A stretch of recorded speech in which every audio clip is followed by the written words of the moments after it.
antsika ny riavana ny fiadanana sy ny fahasoavana avy amin'Andriamanitra raintsika sy Jesosy Kristy tompontsika. Amen. Anio alakamisy 4 ny volana Aprily taona 2024 dia andro fahadimy antrehantsika izao Herinandro Masina izao izay arahantsika amin'ny fikambanan'ny diakona sy ny loholona eto amin'ny fiangonantsika. Dia mbola hibanjinantsika ihany koa ny Lohahevitra manao hoe Mitandrema mba tsy ho hampiasain'ny Satana. Andeha isika hidera sy hisaotra an'Andriamanitra amin'ny alalan'ny famakiana ny salamo. Salamo 150 dia vakiana ny andininy rehetra. Salamo 150 vakiana ny andininy rehetra.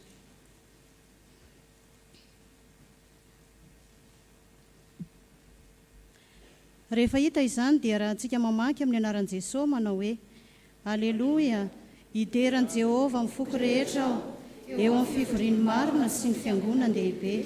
Lehibe ny asan'i Jehovah ka dinihy izay rehetra mankasitraka azy. Madera sady malaza ny asany, ary ny fahamarinany maharitra mandrakizay. Manao izay ahatsiarovana ny fahagagana ataony izy, miantra sy mamindra fo Jehovah, nomeny anina izay matahotra azy. Tsarovany mandrakizay ny fanekeny, ny herin'ny asany nasehony tamin'ny olona, tamin'ny nanomezany azy ny lovany jentilisa.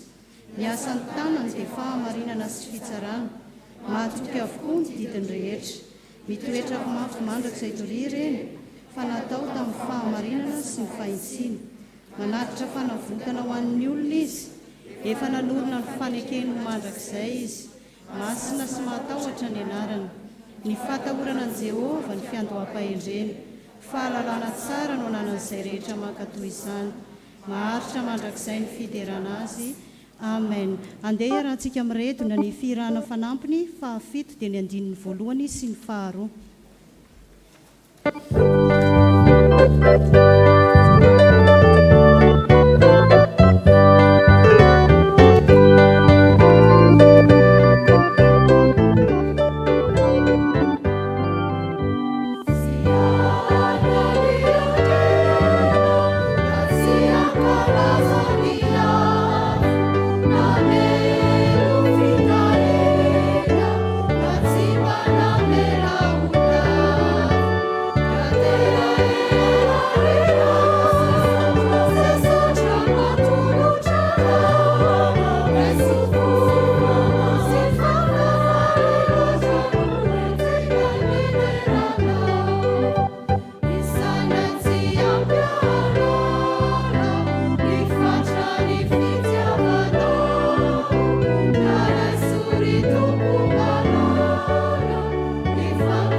Tsy hainay tokoa tsy hisoka bavaka, tsy hisaotra ny anaranao, satria Andriamanitra be fitiavana ianao. Andriamanitra tompony hahatsarana rehetra ianao, Andriamanitra mpanao ny tsara ianao.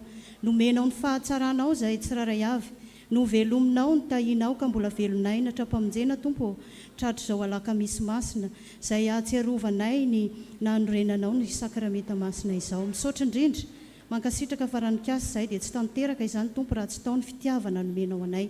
Izany no hanomezana dera sy laza ary voninahitra ho anao rery ihany ry Andriamanitra mpanjakanay. Tonga eto ary izay ankehitriny hiara iombavaka ary ametraka amin'ny fiainanay tsiraray avy eo am-pelatananao. Dia mangataka amin'ny fanahinao masina mahery ilay efa nomenao anay, ilay fanampananatra ianao tompo no hanome izany ho anay tsiraray avy ka namasina izao fotoana izao ary anamasina anay tsiraray avy ihany koa. Andriamanitra mbola maro ireo namanay tsiraray avy mbola miazakazaka hanatrika izao fotoana izao. Arovy amin'ny ratsy rehetra izy ireo tompo ka ho tody soa eto ihany koa. Dia izay rehetra ataonay eto dia atao voninahitry ny anaranao rery ihany. Amin'ny anaranao Jesosy no anaovanay izany vavaka izany. Ary ny vavaka dia sitrakay ny mampiombona azy amin'ilay vavaka nampianarinao anay manao hoe: Rainay o izay ny an-danitra, ho hamasinina anie ny anaranao, ho tonga anie ny fanjakanao, hatao anie ny sitraponao, ety an-tany tahaka ny an-danitra. Meo anay io ny anona sahaza ao anay, ary mamela ny elokay tahaka ny namelanay izay meloka taminay, ary aza mitondra anay amin'ny fakapanahy, famanafanay amin'ny ratsy, hanao fanjakana sy ny hery ary ny voninahitra mandrakizay. Amen. Petraka isika tompo. Mialohan'ny tsanganan'ireo mpaminompony hamaky sy hitondra ny vavaka dia ataontsika ny firana FFPM 750 sy 300 teny andininy voalohany sy ny faharoa. 750 sy 300 ny firana FFPM.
Ny teny soratra masina isika tompoko izany dia hitantsika ao amin'ny salamo 580 enina azafady tompoko andininy voalohany ka hatramin'ny 720.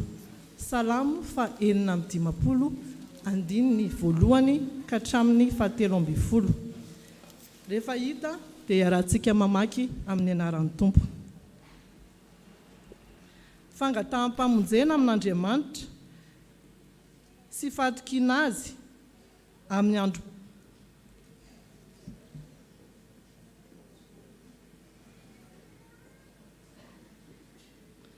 sy fatokina azy any am-pandosirana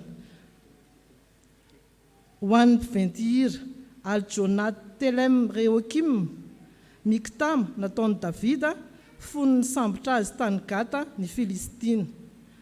Mamindrafo amiko Andriamanitra fa misy afoka manenjika ny olona, miady amiko mandrakariva izy ka mampahory ahy. Misy afoka manenjika mandrakariva no mpampahory ahy. Maro tokoa no mirehare miady amiko, amin'ny andro atahorako no hitokiko anao. Andriamanitra no hiterako ny teniny, Andriamanitra no hitokiko ka tsy mba hatahotra aho. Inona no ataony nofo amiko? Manimba ny raharahako mandrakariva ireny. Ny heviny rehetra dia ny anisy ratsy ahy ihany. Miangona izy, mihery izy. Mitsongo-dia izy satria mikendry ny aiko. Amin'ny faratsiany, izany moa izy ahafahany va? ary pao amin'ny fahatezeranao ny firenen'Andriamanitra. Manisan'ny firenreniko ianao, manisan'ny firenreniko ianao. Ataovy an-tavoahanginao ny ranomasoko. Tsy eo amin'ny bokinao va ireny? Amin'izay dia ambony fahavaloko amin'ny andro iantsoko anao. Izao dia fantatro fa momba ahy Andriamanitra. Andriamanitra no iderako ny teniny, Jehova no iderako ny teniny. Andriamanitra no itikiko ka tsy mba hatahotra aho. Inona no ataon'ny olona amiko? Nivoady taminao Andriamanitra, ka hanatitra fanatim-pisaorana ho anao. Fa efa nanafaka ny fanahiko tamin'ny fahafatesana ianao. Eny, nanafaka ny tongotra ianao mba tsy ho solafaka. Andehanako eo anatrehan'Andriamanitra amin'ny fahazavan'ny velona. Amen. Mbola itony Vakiteny. Hotohizantsika ny Vakiteny. Izany dia hitantsika ao amin'ny Jaona, epistiliny Jaona voaloha. Jaona voaloha toko 7, atombokontsika amin'ny andininy 17, ka ho faranantsika amin'ny 17. Jaona voaloha toko 7, atombokontsika amin'ny andininy 17 hatramin'ny 17. Rehefa hita dia raha mamaky amin'ny anaran'ny Tompo. Aza gaga rahalahy, raha alan'izao tontolo izao ianareo. Fantatsika fa efa tafafindra ny ala tamin'ny fahafatesana ho amin'ny fiainana isika satria tia ny rahalahy. Izay tsy tia dia mitoetra amin'ny fahafatesana ihany. Izay rehetra mankahala ny rahalahiny dia mpamono.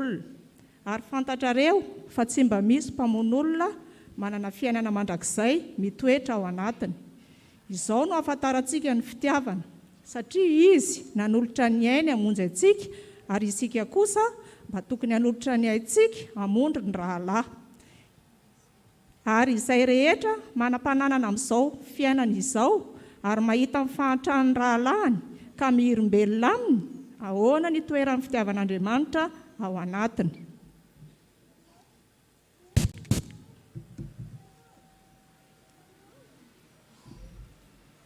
Mbola tohizantsika ny famakiana ny tenin'ny soratra masina.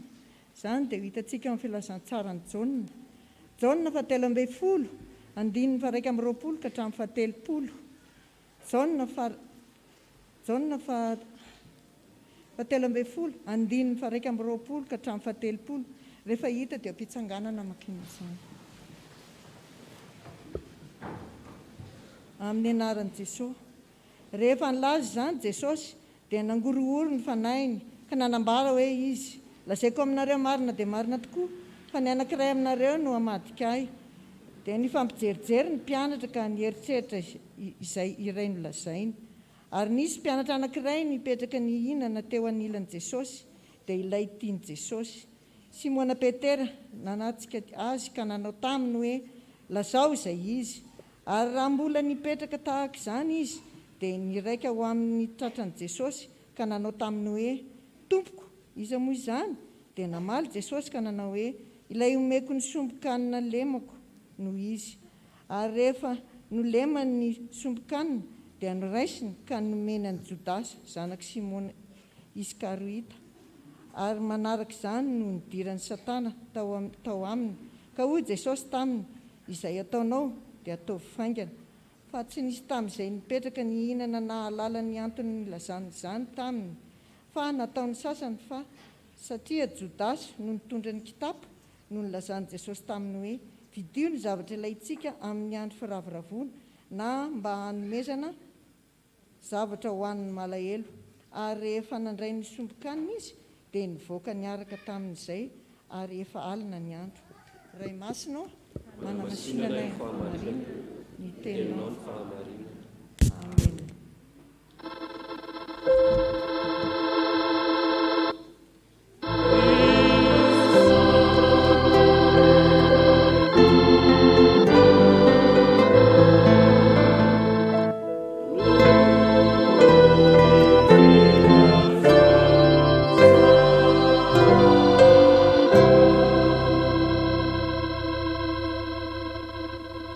Iombom-bavaka isika. Jesosy Kristy Tomponay eo, misaotra anao izahay fa afaka norenesinay teto ny teninao. Ho azavaina aminay izany izao, koa mangataka ny fanahinao masina izahay, ameno anay. na ny mpitory na izay miaino. Koa ny tenena tompo fa vonina iaino anao izay mpanomponao amin'ny anaran'i Jesosy. Amen.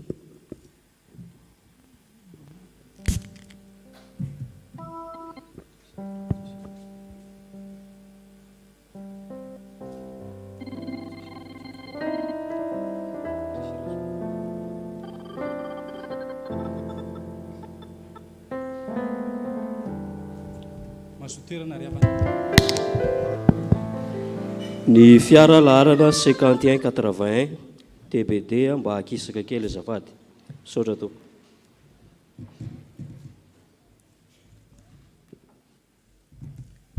Riavana malala rehetra amin'ny tompo ampitombonao aminareo ny fahasoavana sy ny fiadanana avy amin'Andriamanitra raintsika sy Jesosy Kristy mpamonjy antsika.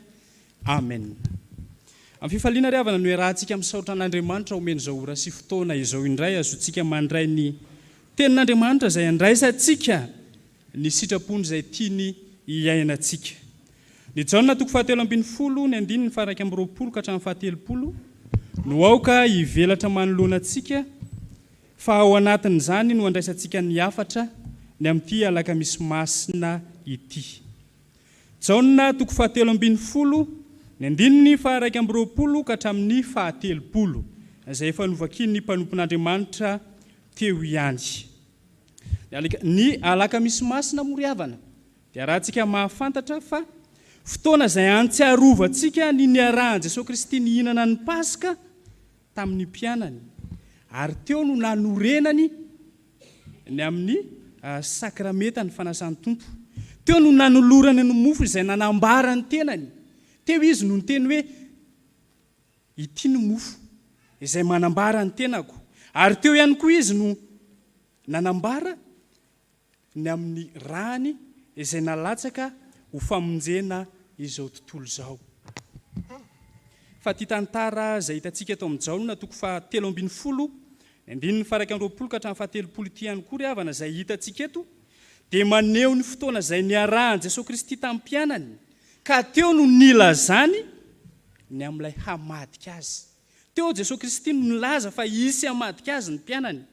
Ary hita eto amin'ity tantara ity fa rehefa notoloran Jesosy Kristy mofo ilay hamadika azy dia nanino nidiran'ny Satana. Nidiran'ny Satana tamin'iny fotoana izay nanoloran Jesosy Kristy ny mofo ho an'ilay mpianatra iny. Ary teo no nandaozany ny tontolon'ny fahazavana ka nidirany ho amin'ny tontolon'ny aizina. Nidirany ho amin'ny tontolon'ny fahaverezana. Fa ity ten'Andriamanitra ity ihany koa riavana dia tena misy afatra lehibe ho antsika amin'izao alakamisy masina izao. Ary ao anatin'izany indrindra no mahatonga antsika hibanjina ilay lohahevitra manao hoe mitandrema mba tsy ho ampiasain'ny Satana. Mitandrema mba tsy ho ampiasain'ny Satana. Ka ny afatra voalohany raisitsika ao anatin'izany dia izao. Mitandrema mba tsy ho ampiasain'ny Satana ka ho tonga mpamadika an' Jesosy. Mitandrema mba tsy ho ampiasain'ny Satana ka ho tonga mpamadika an' Jesosy. Andenge riavana rahantsika mamaky ny andiny ny faraka amin'ny 20 amin'izao 7:20 izao hoe ny andiny ny faraka amin'ny 20 no andeha rahantsika mamaky amin'ny anaran'ny tompo manao hoe rehefa nilaza izany Jesosy dia nangorohoro ny fanainy ka nanambara hoe izy lazaiko aminareo marina dia marina tokoa fa ny anankiray aminareo no hamadika ahy. Rehefa nilaza izany Jesosy fa inona moa ilay nilazany Jesosy? Ilay nolazainy Jesosy dia ilay hitantsika eo amin'ny andininy 10 sy ny faraka ambin'ny 10 manao hoe fa hoy Jesosy taminy izay efa nandro tsy mila ho sasana afa-tsy ny tongotra ihany fa efa madio avokoa ary ianareo dia madio nefa tsy ianareo rehetra. Ambarany mazava tsara nefa tsy ianareo rehetra fa teo nefa fantany fa efa hisy hamadika azy.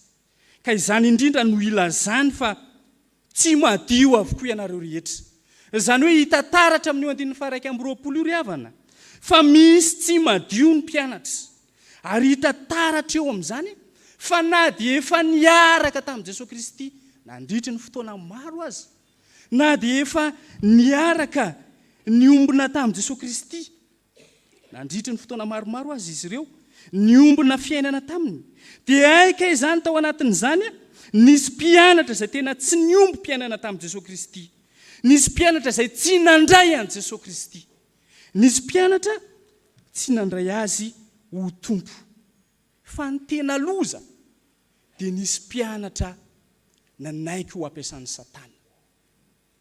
Raha jerentsika amin'izany ry havana, hosaintsika amin'izany hoe efa niara-niosina tamin'i Jesosy Kristy, efa niara-nifanerasera tamin'i Jesosy Kristy, fa aikay tsy mahatoky eo anatrehan'i Jesosy Kristy.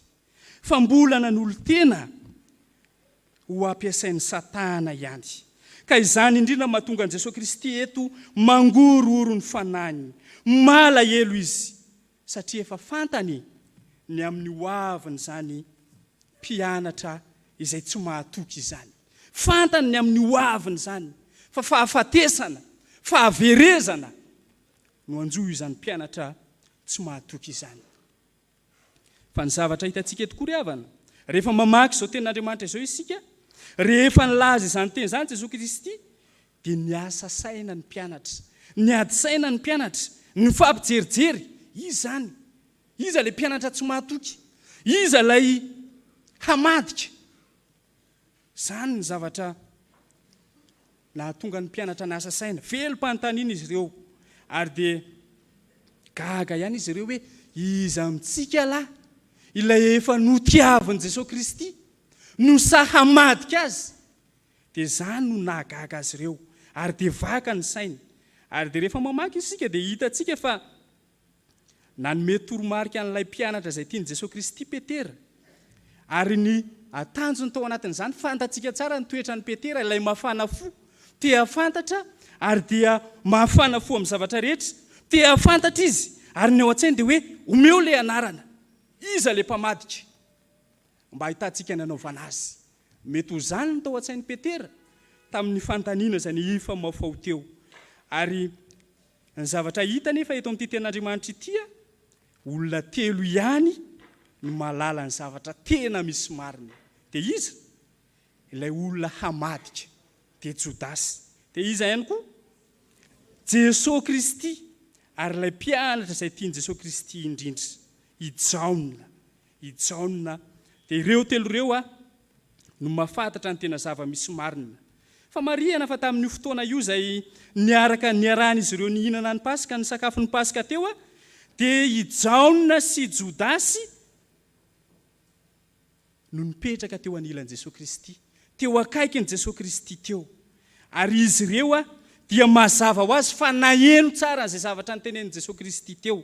Fa ndenga jerentsika ny 4:20 sy ny 4:20 izay mivaky toy izao. Jesosy Kristy zany rehefa nanontaniany Jaona izy hoe tompoko iza ilay izy, dia namaly Jesosy Kristy eo amin'ny 4:20 ka hatramin'ny 4:20 nanao hoe hoy Jaona hoe tompoko iza moa izany. Dia namaly Jesosy ka nanao hoe ilay omeko ny sompokanina lemako noho izy. Ary rehefa nolemany ny sompokanina dia noraisiny ka nomeny an'i Jodasy zanak'i Simona Iskariota. Mazava tsara ny anambarany, ary fantatry Jaona tsara fa Jodasy zany ilay hamadika, Jodasy zany ilay tsy nahatoko teo anatrehan'i Jesosy Kristy. Ary hitantsika taratra eto ry havana fa nataon'i Jesosy Kristy ho fantatry Jodasy fa tsy misy miafina aminy ny zavatra izay ataony. Fa nambarantsika teo hoe Jodasy Jaona teo akaiky teo, ary mazava tsara fa reny Jodasy ny zavatra nytenenin'i Jesosy hoe ilay omeko an'ilay sombokanina no izy. Fantatry Jodasy tsara, ary hitany miariary fa tsy miafina amin'i Jesosy Kristy ny fikasana ratsiny. Ny antony zany mba nahatonga an'i Jesosy Kristy nanao azy ho fantatry Jodasy dia ny fialaneniny Jesosy Kristy mba hahatonga azy hoe sao mba hiverina amin'ny hevitra ratsiny izy, sao mba hibebaka izy, sao mba hiova amin'ilay fisainany ratsiny izy. Zany nahatonga an'i Jesosy Kristy nilaza ampabe maso ho reny Jodasy ilay fanambarana ny amin'izay hamadika azy. Fa inona nefa no niseho? Indrisy fa namatotra ny Jodasy ny asan'ny Satana, namatotra ny Jodasy ny fahamazinana, namatotra ny Jodasy Satana satria efa nanaiky izy ho ampiasain'ny Satana.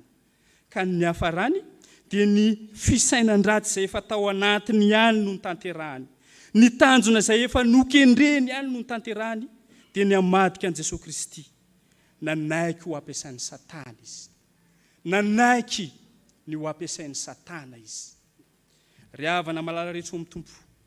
Rehefa mandinika izao soratra masina izao isika dia ahitantsika taratra ny maha-olombelona an'i Jesosy Kristy.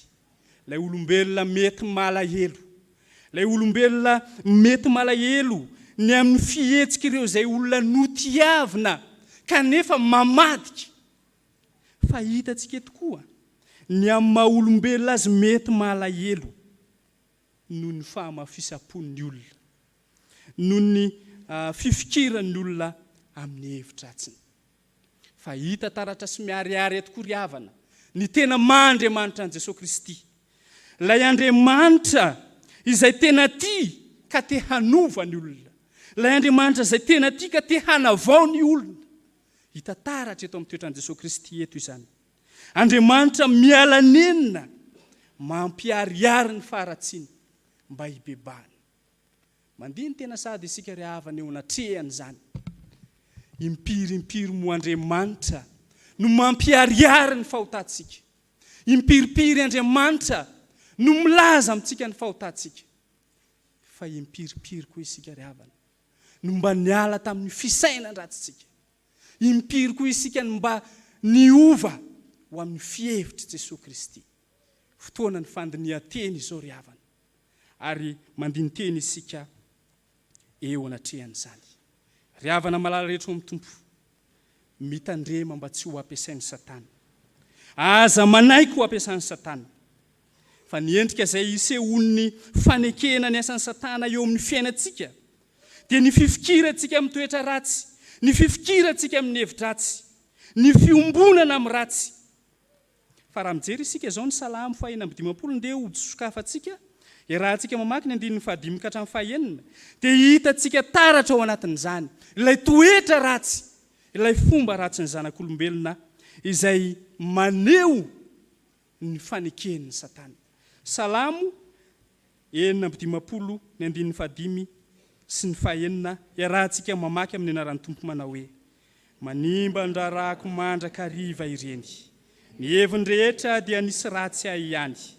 Miangona izy, miery izy, mitsongo dia izy satria mikendry ny aiko izy.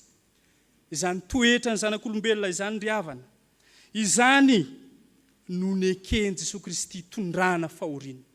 Izany tsy fahatanterantsika olombelona izany. Izany no efa nahatongavan'i Jesosy Kristy mba hamonjy hanafaka atsika ao anatin'izany rehetra izany. Nanaiky hatramin'ny fahafatesana izy mba handresena izany fahamafisam-pon'ny olombelona izany. Ry havana malala rehetra ao amin'ny Tompo. Tena tiantsika Jesosy Kristy. Tena tiantsika Jesosy Kristy. Ary izany no nanekeny ho faty ho famonjena atsika, ho fanafana atsika ao anatin'izany fangejan'ny Satana izany. Andeha ho jerentsika ny Jaona 1:7-5 milaza izany fitiavan'i Jesosy Kristy antsika izany. Jaona 1:7-5 rahantsika mamaky amin'ny anaran'ny Tompo manao hoe: izao no ahafantarantsika ny fitiavana satria izy nanolotra ny ainy hamonjy antsika.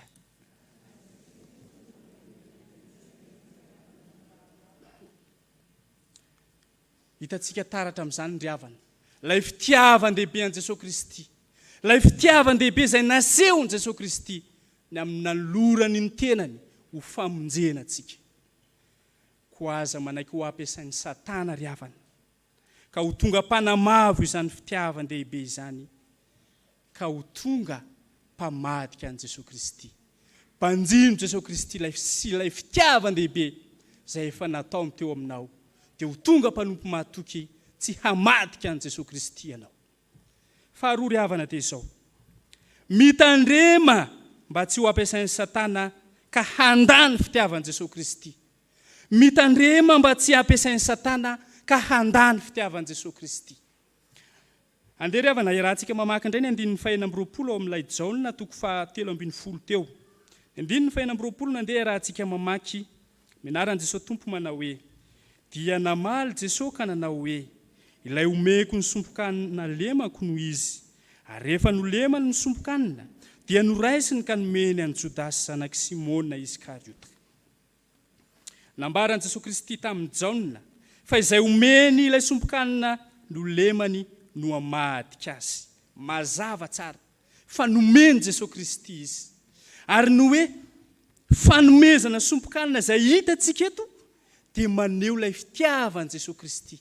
Maneho ilay fitiavana nasehon Jesosy Kristy, mariky ny finamanana, mariky ny fisaikazana, ary ny fanolorana sakafo amin'ny sakaiza dia tokony ho valiana fitiavana. Raha ny tokony ho izy, ny fanolorana sompon-tsakafo, ny fanolorana sakafo ho an'ny sakaiza dia fitiavana izany no tokony ho valiny. Saingindrisy ry havana fa efa naloto ny fony Jodasy. Efa ratsy ny fijeriny, efa namatotra azy ny aizina, ary tsy tsapa nitsony zany fitiavana izay nasehon Jesosy Kristy zany.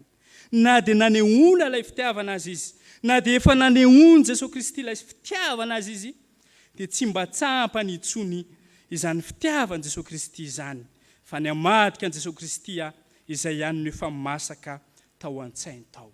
Fa hoy ny 7:20, ary nanaraka izany no nidirany Satana tao aminy, ka ho Jesosy taminy izay ataonao dia atao faingana. Mampatahotra ihany ry havana ny mieno azy. Nanaraka izany Jesosy Kristy no manome sompokanina ho anao, fa Satana no tafiditra ao anatinao. Mampatahotra, mampisaina, mampieritreritra izany ry havana. Ary zany ny anambarany azy eto amin'ny 7:20 hoe ary manaraka izany no nidirany Satana tao aminy. Ny antony zany dia izao, satria ny aiziny no efa nanarina ny fony Jodasy araka nambarantsika teo.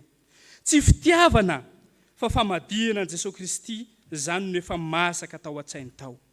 Tsy mba nandray ny fahasoavana izy tamin'ny alalan'ilay sompokanina izay nomeny Jesosy Kristy. Satria raha ny tokony ho izy, ny fanomezana avy amin'ny Jesosy Kristy dia fahasoavana manampy fahasoavana. Kanefa indrisy fa ny Jodasy tsy mba fahasoavana no noraisina avy amin'ny Jesosy Kristy. Jesosy Kristy no nampandray azy, fa fahafatesana no noraisina. Mampandiny tena antsika izany ry havana, isika ilay mpianatra Jesosy Kristy, efa nifanerasera taminy, efa niaraka taminy, mandiny tena isika eo anatrehan'izany. Fa mazava tsara ny voalaza fa rehefa nandray ny sompokanina izay nomeny Jesosy Kristy Jodasy dia niditra naka-toerana tao am-pony Satana. Tamin'ny fotoana izay nanomezany Jesosy Kristy ka nandraisana ilay sompokanina, tamin'iny indrindra Satana no niditra tao am-pony, niditra teo amin'ny fiainan'ny Satana. Tsy mba tafapaka teo amin'ny fiainan'ny fitiavan'i Jesosy Kristy azy. Mafy, mafo, tsy mba nentina naiky an Jesosy Kristy mantsy izy. Tsy mba nentina katoan Jesosy Kristy mantsy izy. Fa na dia efa niala nenina tamin'ny aza Jesosy Kristy, dia tsy nentina ny metoerana ny tenin'i Jesosy Kristy tao anatiny izy. Tsy mba latsapaka tao anatiny ny tenin'i Jesosy Kristy. Fa ny fikasana ratsy izay efa nosaintsainy ihany, izany no niainany, izany no notanterainy. Fa manambara izany ry havana, ny Jaona 1:7-10 sy hatramin'ny 5:20, izay isan'ny perikopa izay noraisintsika tamin'ity anio ity. Andeha raha tsika mamaky ry havana, izany Jaona 1:7-10 sy ny 5:20. Ary izany toetra ny Jodasy zany indrindra mantsy no nahatonga ny Jaona nanoratra izao epistily izao, araka nitatsika eto amin'ny Jaona 1:7, 5:20 sy ny 5:20. Raha tsika mamaky amin'ny anaran'ny Tompo manao hoe fantatsika fa efa findra ny ala tamin'ny fahafatesana ao amin'ny fiainana isika, satria tia ny rahalahy izay tsy tia mitoetra ao amin'ny fahafatesana ihany. Izay rehetra mankahala ny rahalahiny dia mpanompo, ary fantatra rehefa tsy misy mpamon'olona manana fiainana mandrakizay mitoetra ao anatiny. Mazava tsara ry havana izany ambarany tenin'Andriamanitra izany. Fa ny olona izay tsy tia ny rahalahiny, ny olona izay mbola mankahala ny rahalahiny, dia mpamon'olona izy. Ary izany nataony Jodasy teto. Nankahala ny rahalany, tsy tiany rahalany, ary nihevitra hanolotra an Jesosy Kristy ho amin'ny fahavalony mba ho finoana. Zany no nahazo an Jodasy teto. Ary mazava tsara nefa ny tenin'Andriamanitra fa izay mankahala ny rahalany dia mpamono olona izy. Ary tsy misy mpamono olona manana fiainana mandrakizay. Mazava tsara ny ambaran'ny tenin'Andriamanitra eto. Fa misy teny ihany koa eto ry havana izay manaitra antsika, izay milaza hoe izay ataonao dia atao faingana. Jesosy Kristy no maniraka an Jodasy eto. Efa fantatry Jesosy Kristy fa ndeha hamadika an Jesosy Kristy izy, ndeha hanolotra an Jesosy Kristy ho amin'ny fahafatesana. Fa Jesosy Kristy indray no maniraka azy hoe izay ataonao dia atao faingana. Mahagaga ny fitiavan'i Jesosy Kristy ry havana. Fa rehefa ny tena izany nefa Jesosy Kristy dia tsy fantatry ny mpianatra rehetra ny hevitra izany. Jodasy irery ihany no nahafantatra sy nahalala ny fikasana izay tiany atao. Dia ny fikasana vokatry ny fofeno aiziny, fikasana vokatry ny fofeny fahakalany, ary Satana no nibaiko nitarika azy hatanteraka izany sitrapony izany.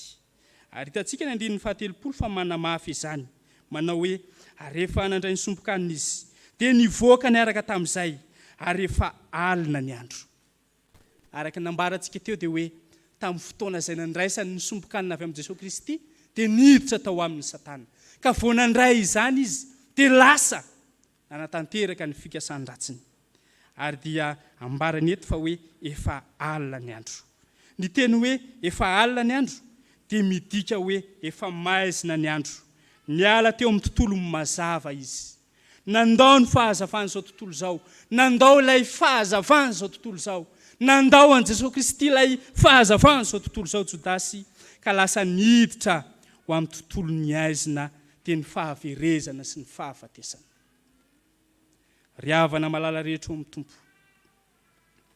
manoloana ny fahamafisam-pon'ny olona, manoloana ny toetra ratsy izay mamatotra ny olona, tahaka ny nahazo an Jodasy teto, ny fitiavam-bola, ny tsy fitiavana ny namana, ny fankalana ny namana,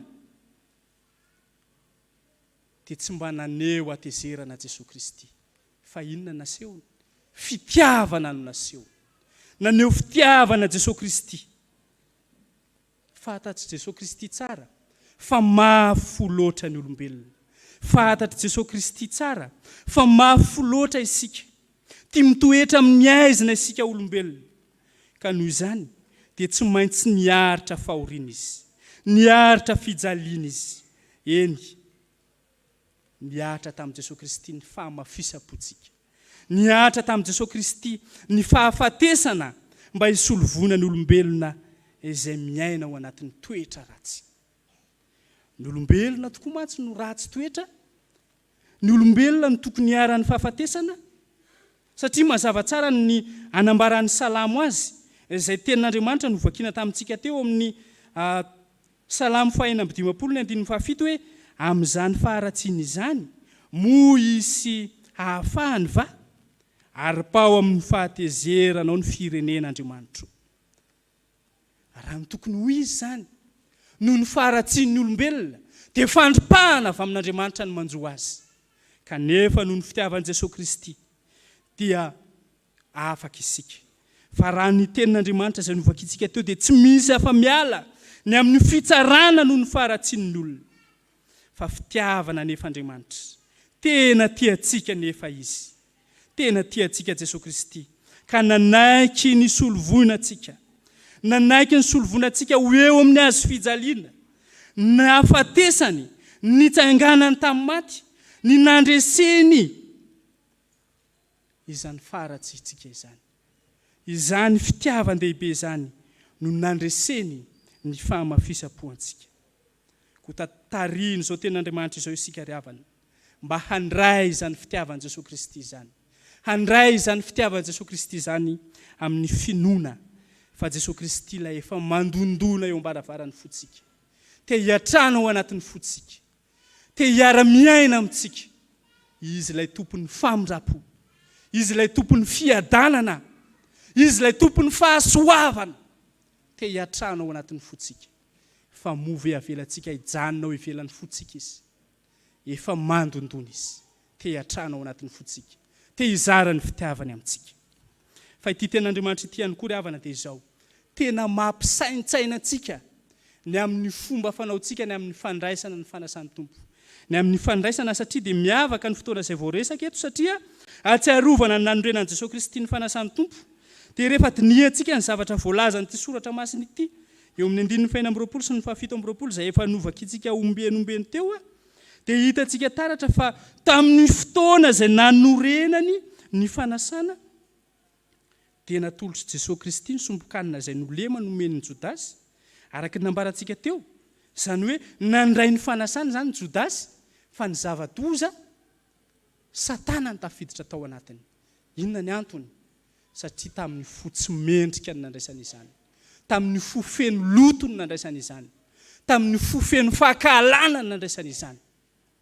Ka ao anatin'izany indrindra ry havana dia mandeha ny tena isika raha sanatria misy falotona ao anatin'ny fotsika, misy fankalana ny namana ao anatin'ny fotsika, dia tena mandeha ny tena isika handray ny fanasan'ny tompo isika mamela eloka, esoro ny fahakalana, esoro ny tsy fitiavana, fa sao la sanatria hanao tahaka ny Jodasy.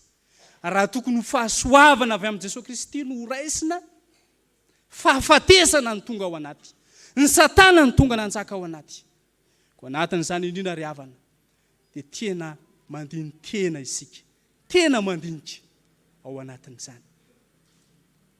Ary dia mamela eloka, manadino ny faharatsiana rehetra, manadino fo mba ho tonga olom-baovao eo anatrehan'i Jesosy Kristy. Ka ho raisitsika ao anatin'izany ilay fiainana be dia be, ho raisitsika ao anatin'izany ilay fiadanana be dia be, raisitsika ao anatin'izany ilay fahasoavana be dia be avy amin'ny Jesosy Kristy. Ry havana malala rehetra eo amin'ny tompo, ho fiaina izany rehetra izany dia izao: mitandrema mba tsy hanaiky ho ampiasan'ny Satana, mitandrema fa sao ho tonga mpamadika an'i Jesosy Kristy isika, mitandrema mba tsy ho isan'izay mandany fitiavan'i Jesosy Kristy, mandresy ny fahafatesana ny tompontsika, afaka mandresy ny endrim-pahafatesana rehetra ao anatin'ny fotsika ihany koa izy. Koa raiso Jesosy Kristy, raiso ny fitiavan'i Jesosy Kristy, miombona aminy, mifandraisa aminy, hialao ny tontolon'ny aizina, midira ao amin'ny tontolon'ny fahazavana ao amin'ny Jesosy Kristy, fa izy ilay tia anao, izy ilay efa namindra fo taminao, ary izy ilay ho tia anao mandrakizay amin'ny fotoana rehetra. Mahereza. Amen.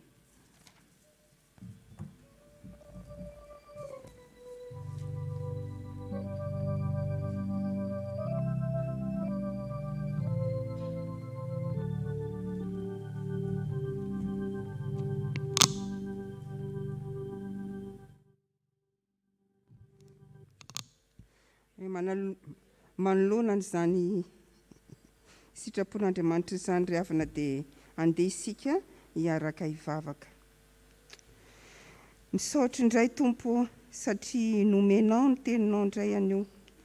Misaotra noho ny amin'ny mpanomponao izay nampitondrainao ny hafatrao. Nambara taminay fa mitandrema mba tsy ho ampiasain'ny Satana ka hamadika anao Jesosy Kristy. Ary koa anda ny fitiavanao Jesosy Kristy. Manoloana izany sitraponao izany Tompo, manoloana ny fitiavanao anay, mahatsiaro teny ho tsy tanteraka izahay. Tsy miafina aminao ny elokay satria izahay dia mpamadika anao, mbola mitahiry mifikitra ny zava-dratsy rehetra, ny fahazaran-dratsy ety anatinay. Izahay koa mbola mandany fitiavanao.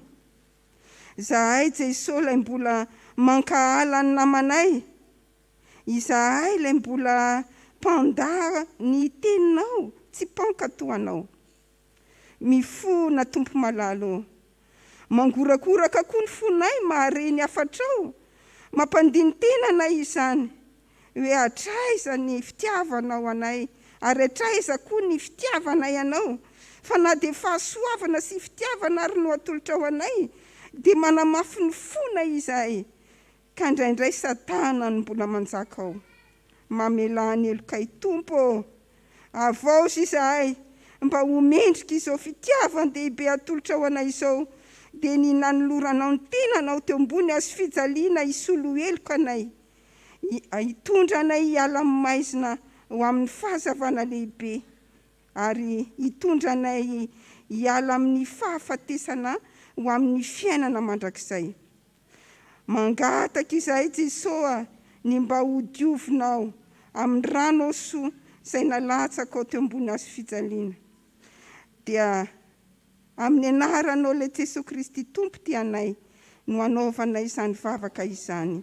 Misaotra Jesosy. Amen.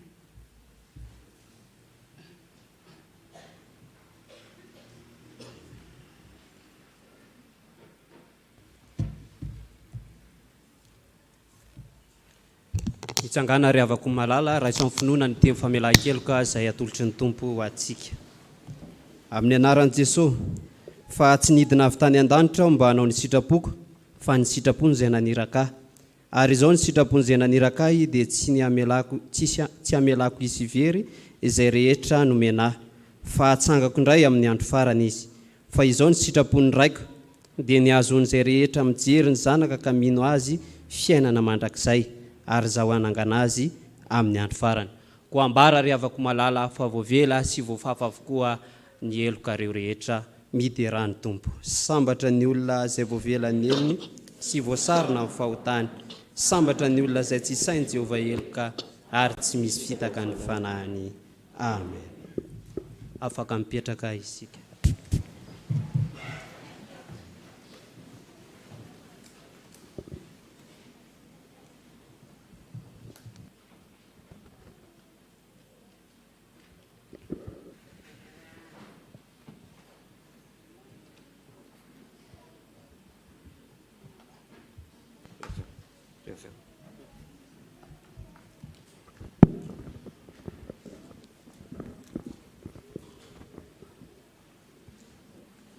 Hoy ny soratra masina manao hoe: aoka ho aminareo izao saina izao izay tao amin'ny Kristy Jesosy ihany koa, izay na dia nanana ny endrik'Andriamanitra azy, dia tsy nataony ho zavatra ho fikirina mafy ny fitoviany amin'Andriamanitra, fa nofohana ny tenany tamin'ankany ny endriky ny mpanompo sy ny nahatongava no manam-pitoviana amin'ny olona.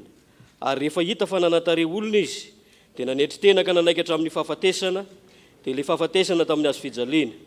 Koa izany na nandratan'Andriamanitra azy indrindra sy nanomezany azy anarana izay ambony noho ny anarana rehetra, mba ho amin'ny anaran'i Jesosy no andolian'ny lohalika rehetra, na any an-danitra na ny ety an-tany na ny ambanin'ny tany, sy aneken'ny lela rehetra, fa Jesosy no Kristy Tompo ho voninahitr'Andriamanitra ray. Manambara izany fanoloran-tena sy fanetretena izay nataon'i Jesosy zany ry havana, izao fanasana masina maneho amintsika amin'ny fomba hita masy azo tsapain-tanana ny fahasoavan'Andriamanitra izay omeny antsika. Koa andeha sandrato amin'ny Tompo ny fotsika rehetra izay efa nalahitr'Andriamanitra ho amin'izany fanasana masina izany. Hivavaka isika.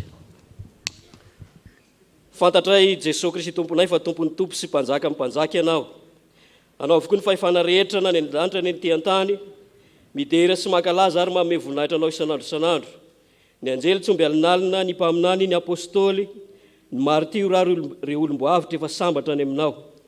Koa avy aloha ihany koa ny feonay mba hiombona amin'ny feon'izy ireo, misantatra sady ny fanjakana sy ny fiobiana manao hoe:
aoka enoantsika ny teny fanorenana izao sakramenta masina izao.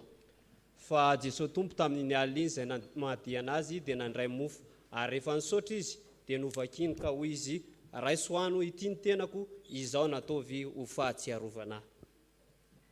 Dia araka izany koa ny kapoaka rehefa ninana dia hoy izy misy troa amin'ity ianareo rehetra fa ity norako dia ny amin'ny fanekena vaovao izay latsaka ho andrehetra ho famelan-keloka. Izao natao ho fahatsiarovana naovinana misotro ianareo. Fa naovinana no mihinana itony mofo itony sy misotra amin'ny kapoaka ianareo dia manambara ny fahafatesan'ny tompo mandra-piavana. Iombona mivavaka tsika riavanao fahatsiarovana ny fanahy masina amin'izao sakramenta masina izao. Hivavaka isika. Ry tompo rainay any an-danitro indreto izahay manao ito anatrehanao ny fahatsiarovana ny fahatongavany zanaka olona, ny fijaliany, ny fahafatesany, ny fitsanganany avy tamin'ny toerany maty ary ny fiakarany tamin'ny mboninahitra sy ny fifonany mandrakizay. Ary ankehitriny dia miandry sy mitalohan'ny fiverenana izahay koa mba fenoany voninahitra ao ny fanampy-pisauranay. Io tanteraka izao sakramenta masina izao ary mba eo ihany koa ho endrika ilay fanatitra tokana sy tanteraka izay naterina indray mandeha monjy ao anay teo amin'ny azo fijaliana tamin'ny alalan'i Jesosy Kristy mpamonjy anay.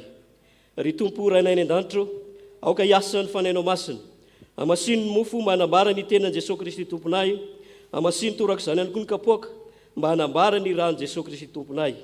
Hiasa aminay rehetra nay ny fanainao masina mba hatsiarovanay ho tafaray marina tokoa amin'ny tena sy ny rahan'i Jesosy Kristy tomponay eto ampandraisana ny mofo sy ny kapoaka.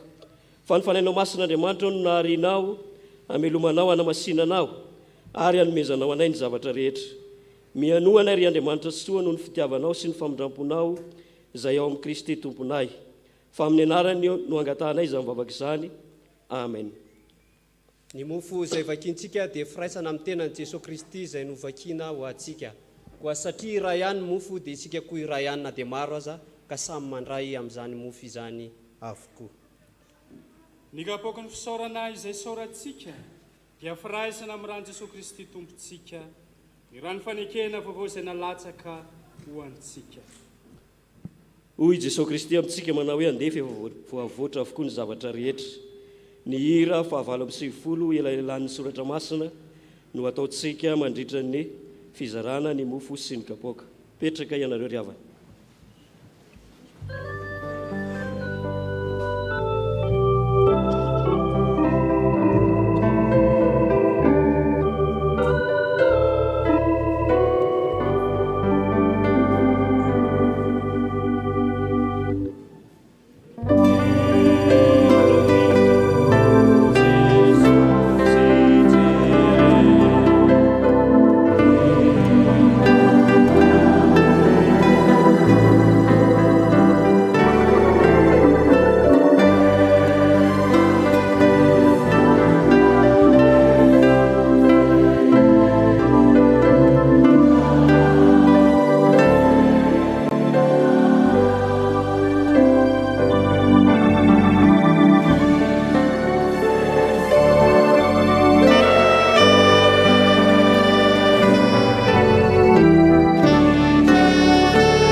Tsika manao hoe ento kazarao amin'ny mpianakavy tompo.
Jesoa namaly asika nanao hoe raha tsy ho sasako ianao dia tsy manana anjara amiko.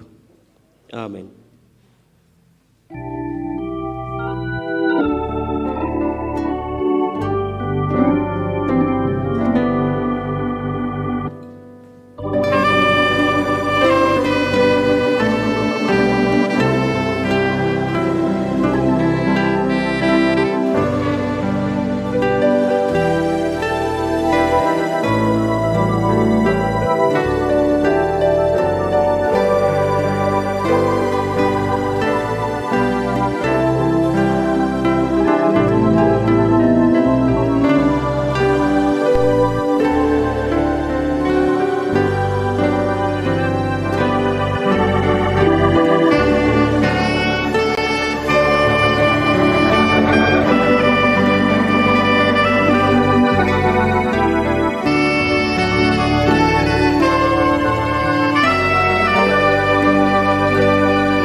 Tondra ny aretintsika tokoa izy sady nivesatra ny fahoritsika.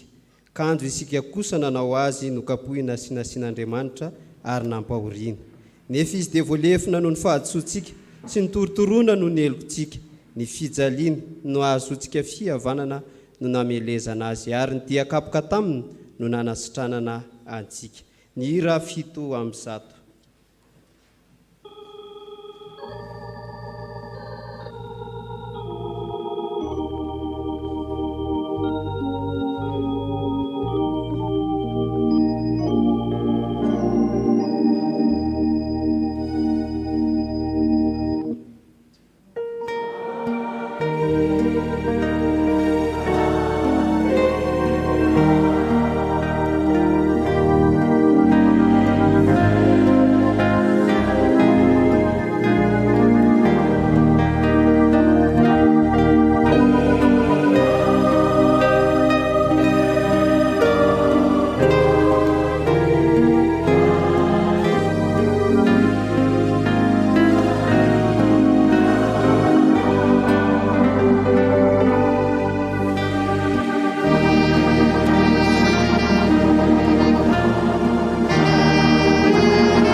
Raha misy miaino feko ka mamono varavarana dia hiditra ao amin'ny aoka hiara misakafo aminy ary izy amiko.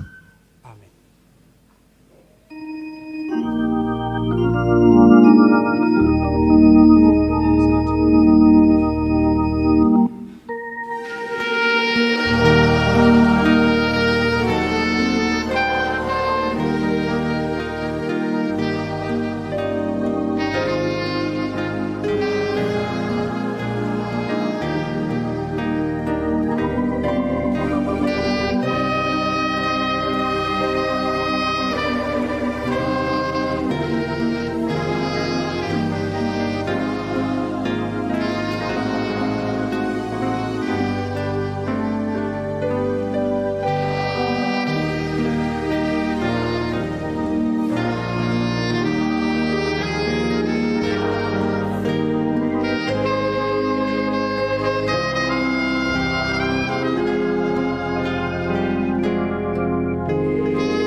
Zao no nahaterahako ary zao no niaviko amin'izao tontolo zao dia ny hanambara ny marina ary zay rehetra avy any marina dia mihaino ny feoko Amen.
Ny tsangansika nitry tena ry havana.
Ivavaka isika.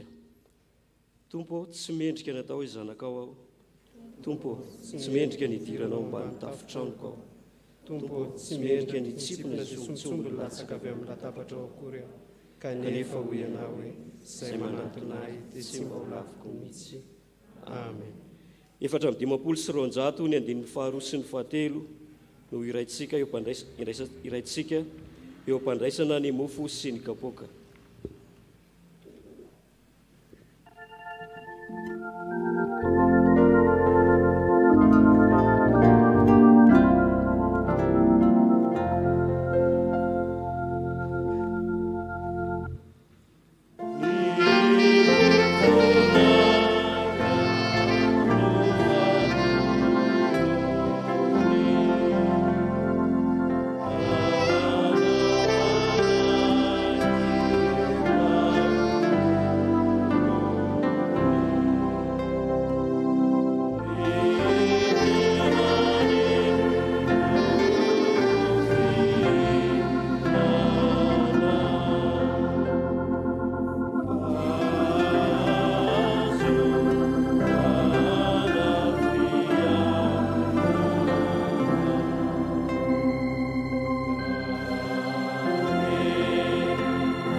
Jesosy Kristy, raisoano ity ny tenako izao nataovy ho fahatsiarovana ary misaora ao am-ponareo.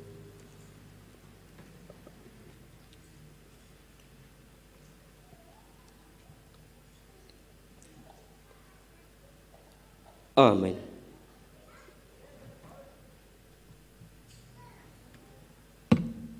Hoy Jesosy Kristy tompontsika, sotronareo rehetra ity fa ity norako dia ny amin'ny fanekena vaovao izay latsaka ao ny maro famelan-keloka. izao no ataovy fahatsiarovana na ovinana ovinany misotro ianareo.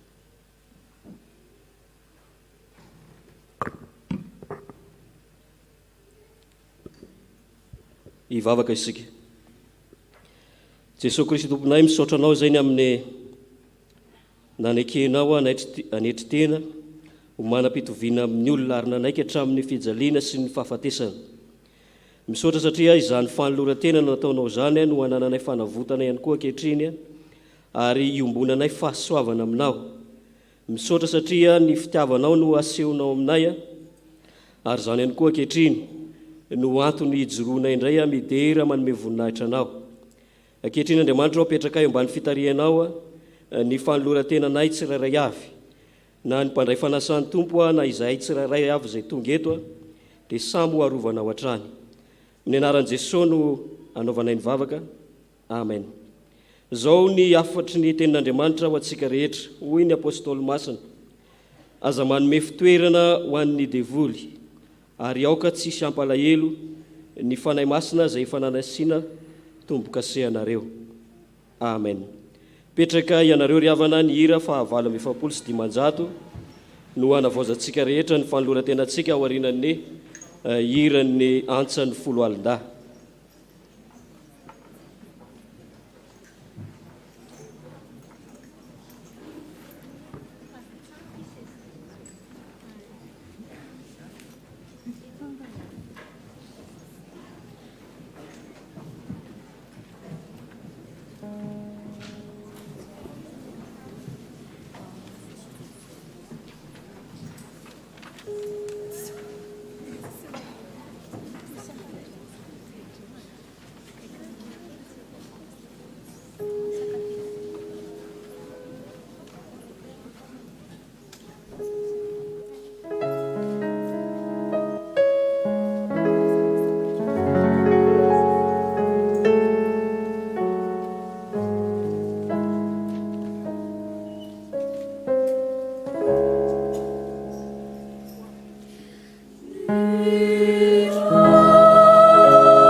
tsanga isika navaon'ny tenantsika sy an'olotra ny rakitra.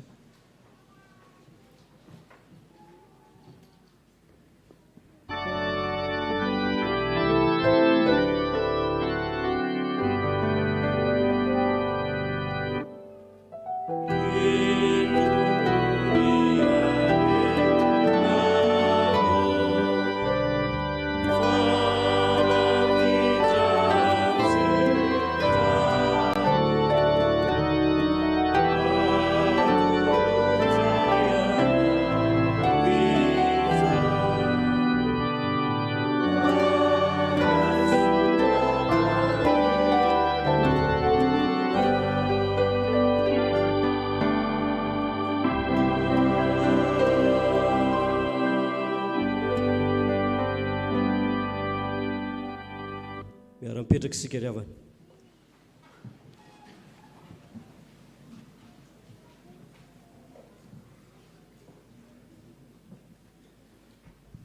Mangataka feokira avy amin'ny mpitendry iomanan'ny diakona ho amin'ny fandaminana amin'ny alalan'ny fanohizana ny fotoana ao anatin'ny afatra ankira.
Soaran'ny tompontsika amin'izao alakamisy masina izao, fiombina am-pijaliana amin'ny tompo, ny fanorinan'ny fanasan'ny tompo, ny famadian'ny Jodasy, ny fisamborana, ny fitsarana. Misaotra ny diakona lolany amin'izany hitsangana isika handray ny tsodrano. Tanteraka aminareo ny tsodrano masina izay atolotra avy amin'ny tomponareo. Ary Andriamanitry ny fiadanana masinareo samy ho tanteraka, ka hoarovana koa fanahinareo ny ainareo tanteraka tsy arantsiny amin'ny fiavian'i Kristy tompontsika. Ary Andriamanitry ny fiadanana ny izay mitondra ny Jesoa Kristy mpiandro ny lehibe hiala amin'ny maty, mitondra ny ran'ny fanekena mandrakizay. Izy ny hatanteraka nareo amin'ny tsara rehetra, anao ny sitrapony ka ny fanaovana hatanteraka ny sitrapony. Hotahina raha mandeha, hotahina raha mitoetra, hotahina raha miditra, hotahina raha mivoaka amin'ny tokantranonareo. Amen. Petraka hivavaka mangina isika. Izao ny fiainana mandrakizay, dia ny mahafantatra anao Andriamanitra izay tokana sady marina sy Jesosy Kristy izay nirahanao. Ho an'Andriamanitra irery ny voninahitra amin'ny anaran'ny Ray sy ny Zanaka ary ny Fanahy Masina. Amen. Raha ampitsosika miaraka amin'ny sampana tanora vita ny famonjena maty ny Tompo amin'ny 9 hatrany isika rehetra. Mirary ny fiadanan'ny Tompo aminareo.